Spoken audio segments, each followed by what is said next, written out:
ನಮಸ್ಕಾರ. ಹಣ ಗಳಿಸುವುದು ಒಂದು ಕಲೆಯಾದರೆ ಅದನ್ನು ಉಳಿಸುವುದು ಒಂದು ದೊಡ್ಡ ಸಾಹಸ.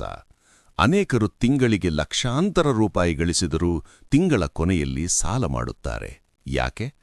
ಆಚಾರ್ಯ ಚಾಣಕ್ಯರು ಹೇಳುತ್ತಾರೆ, ಸಂಕಷ್ಟದ ಸಮಯದಲ್ಲಿ ನಿಮ್ಮ ಜೊತೆ ನಿಲ್ಲುವುದು ನಿಮ್ಮ ಜ್ಞಾನ ಮತ್ತು ನೀವು ಉಳಿಸಿದ ಹಣ ಮಾತ್ರ.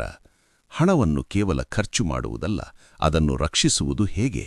ಇಂದು ನಾವು ನಿಮ್ಮನ್ನು ಆರ್ಥಿಕವಾಗಿ ಸದೃಢರನ್ನಾಗಿ ಮಾಡುವ ಚಾಣಕ್ಯನ 3 ಧನರಕ್ಷಾ ಸೂತ್ರಗಳನ್ನು ತಿಳಿಯೋಣ. ಮೊದಲನೇ ಸೂತ್ರ, ಆದಾಯಕ್ಕಿಂತ ಕಡಿಮೆ ಖರ್ಚು ಮಾಡಿ. Living below means. ಚಾಣಕ್ಯರ ಕಟು ಸತ್ಯವೊಂದಿದೆ, ಯಾರು ತನ್ನ ಆದಾಯಕ್ಕಿಂತ ಹೆಚ್ಚು ಖರ್ಚು ಮಾಡುತ್ತಾನೋ ಅವನು ಶೀಘ್ರವೇ ನಾಶವಾಗುತ್ತಾನೆ. ಇಂದಿನ ಕ್ರೆಡಿಟ್ ಕಾರ್ಡ್ ಮತ್ತು ಸಾಲದ ಸಂಸ್ಕೃತಿಯಲ್ಲಿ ನಾವು ಇಲ್ಲದ ಹಣವನ್ನು ಅನಗತ್ಯ ವಸ್ತುಗಳಿಗಾಗಿ ಖರ್ಚು ಮಾಡುತ್ತಿದ್ದೇವೆ. ಚಾಣಕ್ಯರು ಹೇಳುತ್ತಾರೆ, ನಿಮ್ಮ ಅಗತ್ಯತೆಗಳು ಅಂದರೆ ನೀಡ್ಸ್ ಮತ್ತು ಆಸೆಗಳು ಅಂದರೆ ವಾಂಟ್ಸ್ ನಡುವಿನ ವ್ಯತ್ಯಾಸ ತಿಳಿಯಿರಿ. ಪ್ರದರ್ಶನಕ್ಕಾಗಿ ಮಾಡುವ ಖರ್ಚು ನಿಮ್ಮನ್ನು ಬಡತನದ ಕೂಪಕ್ಕೆ ತಳ್ಳುತ್ತದೆ. ಉಳಿತಾಯ ಎನ್ನುವುದು ನಿಮ್ಮ ಆದಾಯದ ಮೇಲೆ ನಿಂತಿಲ್ಲ, ಅದು ನಿಮ್ಮ ಶಿಸ್ತಿನ ಮೇಲೆ ನಿಂತಿದೆ. ಎರಡನೇ ಸೂತ್ರ, ಹಣದ ಹರಿವು ಮತ್ತು ರಕ್ಷಣೆ. Circulation and protection. ಹಣವನ್ನು ನದಿಯ ನೀರಿಗೆ ಹೋಲಿಸುತ್ತಾರೆ. ಉಪಾರ್ಜಿತಾನಾಂ ವಿತ್ತಾನಾಂ ತ್ಯಾಗಯೇವ ಹಿ ರಕ್ಷಣಂ. ಕೆರೆಯ ನೀರು ಕೆಡಬಾರದೆಂದರೆ ಅದನ್ನು ಹೇಗೆ ಹೊರಹಾಕಬೇಕೋ ಅಂದರೆ ಚಲಾವಣೆಯಲ್ಲಿಡಬೇಕೋ ಹಾಗೆಯೇ ಹಣವನ್ನು ಸರಿಯಾದ ಜಾಗದಲ್ಲಿ ಹೂಡಿಕೆ ಮಾಡುವುದೇ ಅದನ್ನು ರಕ್ಷಿಸುವ ದಾರಿ.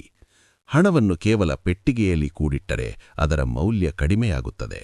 ಅದನ್ನು ವ್ಯಾಪಾರದಲ್ಲಿ ಅಥವಾ ಉತ್ಪಾದಕ ಕೆಲಸಗಳಲ್ಲಿ ತೊಡಗಿಸಿ. ಹಣದಿಂದ ಹಣ ಮಾಡುವುದೇ ನಿಜವಾದ ಬುದ್ಧಿವಂತಿಕೆ. ಮೂರನೇ ಸೂತ್ರ, ಕಷ್ಟಕಾಲಕ್ಕಾಗಿ ಮೀಸಲಿಡಿ. Emergency fund. ಜೀವನದಲ್ಲಿ ಯಾವಾಗ ಏನು ಬೇಕಾದರೂ ಆಗಬಹುದು.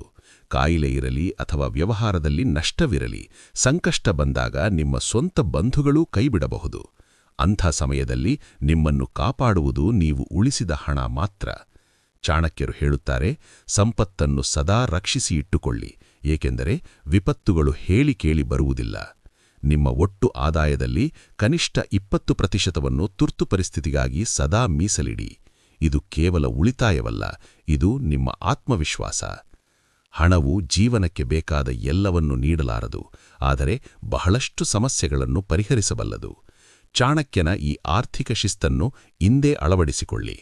ನೀವು ಹಣ ಉಳಿಸಲು ಪಾಲಿಸುವ ಒಂದು ವಿಶೇಷ ಟ್ರಿಕ್ ಯಾವುದು? ಕಾಮೆಂಟ್ನಲ್ಲಿ ತಿಳಿಸಿ. ಸದಾ ಹಣದ ಸಮಸ್ಯೆಯಲ್ಲಿರುವ ನಿಮ್ಮ ಸ್ನೇಹಿತರಿಗೆ ಈ ವಿಡಿಯೋ ಶೇರ್ ಮಾಡಿ, ಅವರಿಗೆ ಸಹಾಯ ಮಾಡಿ. ಸಬ್ಸ್ಕ್ರೈಬ್ ಆಗಲು ಮರೆಯಬೇಡಿ. ಉಳಿತಾಯವೇ ನಿಮ್ಮ ನಿಜವಾದ ಶಕ್ತಿ.